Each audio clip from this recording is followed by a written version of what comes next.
आसक्ति नहीं है, तो उसके लिए मुझे इट पूछना इज था नॉट ए कि थिंग। मुझे अक्सर देखता हूँ, मैं अक्सर लोगों को देखता हूँ कि हाँ वो लोग ऐसा समझते हैं कि मुझे बाकी चीजों से आसक्ति नहीं है, या मुझे बाकी लोगों से बस ये एक चीज है। वो एक ही चीज आपके लिए बाधा बनेगी, वो एक ही चीज आपके नरक का कारण बन सकती है, वो एक ही चीज आपके सारे दुष्कर्मों का कारण बन सकती है, वो एक ही चीज आपके परमा का कारण बन सकती है। कई सारे लोगों को होता है कि बाकी चीजों से उतना ये नहीं होता है, पर अपनी एक चीज के कारण वो अपनी जो पूरी भड़ास है, या अपनी जो पूरी प्लेजरनेस है, या जो अपनी जो पूरा अर्ज है, वो एक चीज से निकाल लेते हैं, है ना। आप हम्म, समझ, साइकोलॉजिकली अगर हम देखें तो कैसा है कि वो हम भले ही बोले बाकी चीजों में हम तो मन नहीं लेते, पर वो जिस एक चीज में मन ले रहे हैं, वही हमारे बाधा बन जाती है, वही मेन है। और उस एक चीज के कारण हम बाकी चीजों में मन नहीं ले रहे हैं। इस बात को समझिए कि उस एक चीज के कारण ही हम बाकी चीजों में मन नहीं ले रहे, क्योंकि हमारा पूरा रस ही उसमें है। तो इसके कारण आपका बाकी चीजों में रस नहीं आ रहा, और वही आपकी दुर्गति का भी कारण बन सकता है। क्या कर सकते हैं अभी उसके लिए? पर बनते जी हम लोग मतलब धर्म का बराबर पालन करते हैं। मैं तो ध्यान भी करती हूँ, धर्म सुनती हूँ, हर चीज करती हूँ, तो धर्म का इससे पालन हो किसी रहा है लेवल। बाकी बातों में, पर प्रमाद भी तो हो रहा है ना। करेक्ट या? हाँ, हाँ, करेक्ट बोला मैंने। मतलब मतलब आप सही है, मुझे ये बोलना था। धर्म का पालन हो रहा है, पर वो जो कुछ समय वहां पे तो प्रमाद हो रहा है, आसक्ति तो बढ़ रही है। कोई आसक्ति रख के भी सारे धर्म का पालन कर सकता है। अभी एक महिला कितनी आसक्ति रख के अपने बच्चे का पालन करती है, और फिर भी धर्म का धारण करती है, अच्छा त्याग करती है, सब कुछ करती है ना। तो वो भली अकुशल कर्म नहीं कर रही होंगी काया और वाणी से, पर मन में जो आसक्ति है, वो आसक्ति के कारण उसका निर्वाण होके रहेगा ना। और उस आसक्ति के कारण वो शायद से नरक भी जा सकती है, अगर मरते समय उत्पन्न हुआ तो, या प्रेत योनि में जा सकती है। अभिषा का जो सोतापति अवस्था में थी, आखिर में उसको अपनी एक सोतापति होने पर भी उसकी प्रिय नातिन जब मृत्यु हुई तो उसको दुख हुआ ना। तो ऐसा नहीं कि आप धर्म का पालन कर रहे तो आपका दुख नहीं होगा, या दुर्गति नहीं होगी। इससे सोतापति अगर नहीं हुए तो आपको दुर्गति होने की पूरी पूरी संभावना है। बस सोतापति होने के बाद से आपकी दुर्गति होने की पूरी संभावना हट जाती है, पर सोतापति होने तक के आपकी ऊपर दुर्गति की संभावना रखते हो। कोई भी भाव जहाँ पे आसक्ति है, जहाँ पे विद्या है, वहां पे आपकी दुर्गति होने की संभावना है। आपके अकुशल कर्म आज नहीं तो कल करने की संभावना है। आसक्ति और अविद्या, तन्हा और अविद्या, उपादान और अविद्या। समझ रहे हैं? हाँ बिल्कुल। थैंक यू बंदे जी। भले बाकी चीजों के लिए आप अकुशल कर्म नहीं कर रहे होंगे, बस आपको लग नहीं रहा कि ये अकुशल नहीं है, पर अकुशल है वो। और एकदम माइन्यूट लेवल पे, इतना माइन्यूट, वो आश्रमों के लेवल पे है, इसलिए आपको लग नहीं रहा। उसको आप कॉन्शियसली अनुभव नहीं कर पा रहे, कॉन्शियसली देख नहीं पा रहे, उसके ऊपर सत्य नहीं है। अगर सत्य होंगे तो जब आप गाना गाएंगे या जब तबला बजाएंगे, तो आप अगर आप ध्यान से देंगे अपने चित्त की अवस्था, तो आपको अपने आप पता चलेगा। मैं बता रहा हूँ कि ऐसा है, बाकी उनसे दूर रहना डिफिकल्ट है। हम भी कभी कभार रील्स देखते हैं, तो हम भी देखते हैं कि बाबा हमारा पूरा मन बहक जाता है। बस at least it is more better than कि यू आर अलर्ट, कि आप उसमें अलर्ट है। एटलीस्ट आप रील्स देख रहे हैं तो उस समय अपने चित्त की अवस्था को देख पा रहे हैं, या कोई गाने सुन तो उस समय आपकी चित्त की अवस्था को आप देख पा रहे हैं, तो एटलीस्ट वो तो भी बेटर है कि एटलीस्ट संस्कार उतने गाढ़े नहीं बनेंगे, अविद्या उतनी गहरी नहीं होंगी, उपादान भी उतना गहरा नहीं होगा, मुझे ऐसा लगता है। समझा? भी काफी डेप्थ में आपने बताया। ठीक है बंदे जी, थैंक यू। साधु साधु साधु। बोलिए सुमना मिश्राम जी। हाँ, वंदामी भंते जी, मेरी आवाज आ रही है आपको? बिल्कुल आवाज आ रही है आपकी। अच्छा भंते जी, अभी आपका सुन रही थे तो मुझे लगा जैसे कि लता मंगेशकर है, या जो बड़े बड़े सिंगर्स होते हैं जिनको आवाज लाइक उनकी देन होती है, तो बिकॉज ऑफ कुछ कर्मा की वजह से उनको इतनी सुरीली आवाज है, तो कोई ना कोई वजह से होती है। तो क्या ये सही नहीं है जो वो गा रहे होते हैं? एंड वो तो कुछ गलत, जैसे आप कह रहे हो, तो कोई गलत धर्म के इससे देखा जाए तो वो गलत तो कोई बात नहीं है उसमें। एंड आप ये जानना चाह रहे हैं कि ये लोग को जो इतना अच्छा आवाज मिला है, अभी वो कर रहे हैं, गाना गा रहे हैं, तो क्या वो गलत है हाँ क्या धर्म के हिसाब से? हाँ हाँ, और उसमें क्योंकि महामंगल सूत्र में जैसे कहते हैं कि हमें कोई टैलेंट भी सीखना चाहिए, मतलब कोई चीज होनी चाहिए। तो मैं, मेरी अपनी समझ थी कि ये बहुत अच्छी आजीविका है, कोई भी चीज किसी को हार्म ना करते हुए वो कर रहे हैं। सो इन इन शॉर्ट आप पूछना क्या चाहते हैं?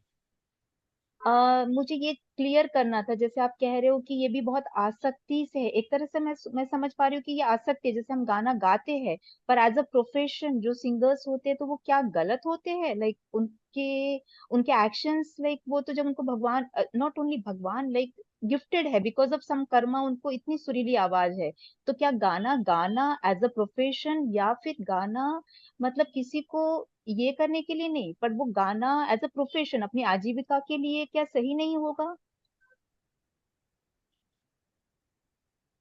हम्म, तीन बातें आती है इसमें। तो सबसे पहले तो मुझे गाना याद आ गया। मेरी आवाज ही मेरी पहचान है। सो देखिए, एक सबसे पहली बात, अगर आर्य अष्टांगी मार्ग के हिसाब से देखिए तो अपनी आवाज के बलबूते पे कोई कमा रहा है तो वो सम्मा मतलब मिथ्या आजीविका में नहीं आता है। ठीक है। वो कोई हम्म। मिथ्या आजीविका नहीं है, तो कोई टेंशन नहीं है कि उसकी आजीविका अगर उससे कमा रहा है तो कोई गलत नहीं है आजीविका के अनुसार, आर्य अष्टांगिक मार्ग के अनुसार।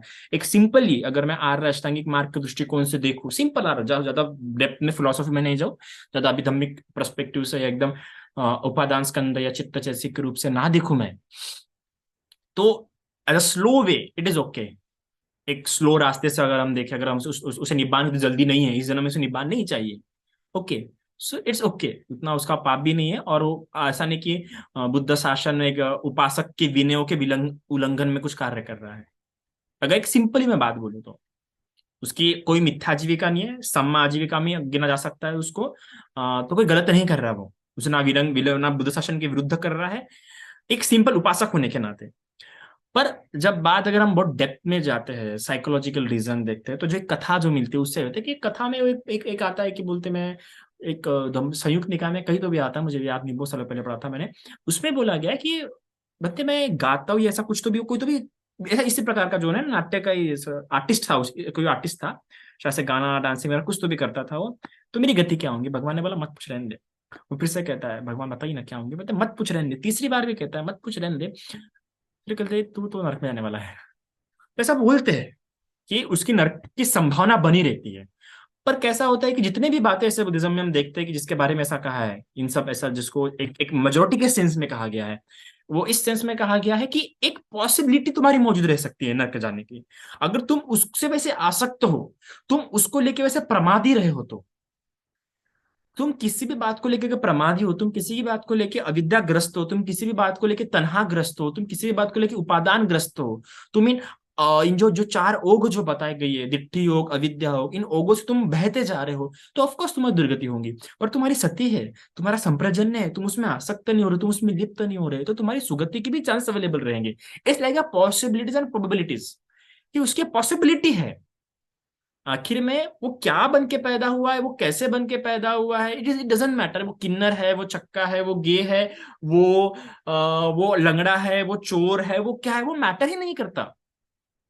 वो अंधा है, वो सब मैटर, वो सिंगर है, वो डांसर है, it doesn't matter. What matter most is इसकी वो कैसे जी रहा है, उसकी चेतना, उसका वॉल्यूशन कैसा, ये सारे कर्म करते हुए।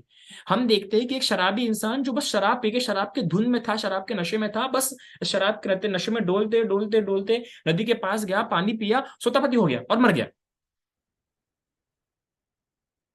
कई बार हम देखते हैं, इवन ऐसा हम देखते हैं कि नृत्यिका है, अम्रपाली नृत्यिका थी, she was a great dancer, one of the, इतनी ग्रेट डांसर थी कि आप क्या बता नहीं सकते।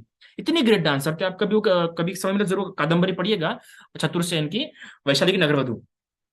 उसने बहुत ही अच्छा उन्होंने वैशाली का स्पीच वगैरह क्या प्यारे प्यारे दिए उसमें उन्होंने, उस नॉवेल में। तो शी वॉज द, इतनी प्यारी नर्तिका थी, बहुत ही प्यारी, उसका डांस बहुत ही ग्रेट था। पर फिर भी देखो ना, वो इस बुद्ध शासन में हरण तो हुई। Sometimes something is just a past. कभी कभार ऐसा होता है कि आप उसको लेके सत्य कैसे हो, और वैसे भी वो आसक्त पूर्ण, वो एक मनोकर्म होते हैं, उतना गहरा कर्म नहीं हो सकता है, वो कर्म पत्नी है। देखा जाओगे तो गाना गाना, डांस करना, ये आपकी आसक्ति बढ़ा सकता है, आपको अविद्या में रख सकता है, आपका उपादान बढ़ा सकता है, पर वो कर्म पथ नहीं बनता है। इसलिए उसका जो कर्म विपाक रहेगा उतना खतरनाक नहीं रहेगा। ज्यादा उस आसक्ति के चलते, उस डांस के कारण नहीं, वो जो आपने परमात्मा में जीवन जिया है, वो जो आसक्ति अपने बना के रही, उस आसक्ति कारण आप दुर्गति हो सकती है। पर ऐसा नहीं कि आप बहुत ऐसा, आपको निर्वाण में बाधा हो सकती है, मुझे नहीं लगता, एज माई अंडरस्टैंडिंग। मुझे लगता है कि अगर आप बराबर सती हो और आप अपने संस्कारों को काटने में, तृष्णा को काटने में अच्छे एक्सपर्ट होते हो, तो वो बहुत आसानी से आप अपने नृत्य के, अपने गायन के संस्कार जो आसक्ति बनी है उसको जाके आप आगे काट सकते हो। पर हाँ, साइकोलॉजी अगर मैं बोलूँ तो उसके लिए कहीं ना कहीं मेंटल डिस्टरबेंस कह सकते हैं आप। उसके लिए कहीं ना कहीं जो चित्त की जो अवस्था उसने प्राप्त करनी चाहिए थी, शायद वो नहीं प्राप्त कर पाएगा। पर डिपेंड करता है कि उसने अपनी कला साधा कैसे है, उसने अपनी इस कला में कैसे जिया है। कुछ कुछ संगीतकार भी हम देख सकते हैं कि वो इस प्रकार से गाते हैं कि वो अपने संगीत से अध्यात्म में प्रवेश कर जाते हैं। संगीत से ही हम देखते हैं कि सूफिज्म सूफिज्म देखते हैं कि काफी संगीत से ही वो अध्यात्म में गया है। ऐसे कई सारे, हम मीरा को देखते हैं, उन्होंने अध्यात्म को स्पर्श किया पर सम्यक दृष्टि नहीं थी, तो कहीं ना कहीं उनकी भी दुर्गति हुई होंगी। तो कहीं ना कहीं वो अच्छा बोध करा सकते हैं, अपने आप को साध सकते हैं। अगर उससे उस प्रकार से अपने संगीत में जीवन उन्होंने जिया है, तो अगर आगे जाके कभी वो भिक्षु बनते हैं, आगे जाके वो कभी अगर इस बुद्ध शासन में आते हैं, तो बहुत जल्दी उनकी प्रगति हो सकती है, एक पॉसिबिलिटी है वो।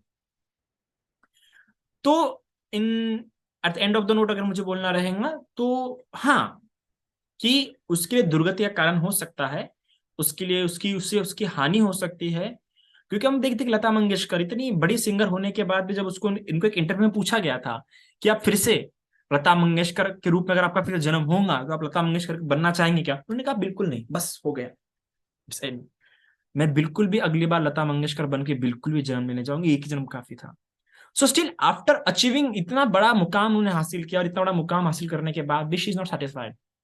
हम जानते कि शी वाज, वो लता मंगेशकर जो अचीवमेंट थी, भले ही आशा भोसले ज्यादा अच्छे गाने होंगे, पर लता मंगेशकर ने जो अचीवमेंट हासिल की थी, जो सुरों के जो एकदम 7 सुरों तक जो पहुंची हुई थी, बहुत साधना से, इतना आसान बात नहीं था।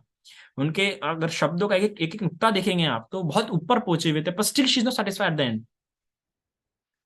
तो ये जो बात है, जो नाच गाना, ये जो साधन है जो आपके चित्त को मत कर देता है, एकदम मतमय, एकदम मदनीय कर देता है आपके चित्त को, ये आपके चित्त को सेटिस्फाई नहीं कर सकते।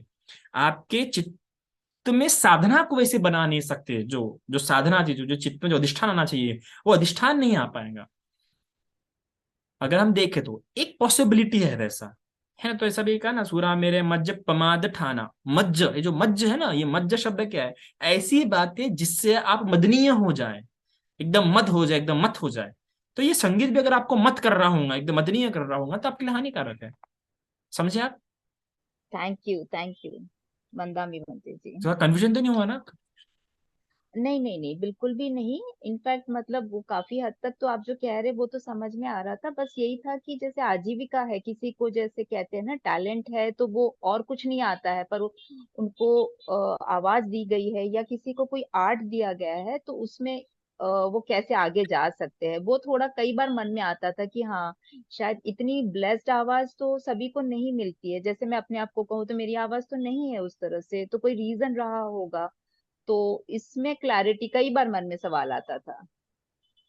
ऑफकोर्स पुण्य कर्मों के कारण को अच्छी आवाज मिली है, और कोई मिथ्या आजीविका तो है नहीं, तो कोई गलत कर नहीं रहे हो। बस वो आसक्ति का खेल है, और उसमें कोई बड़ी बात भी नहीं, हमें अपने बच्चों भी वैसे आसक्ति होती है, तो इट डजेंट मैटर। ओके।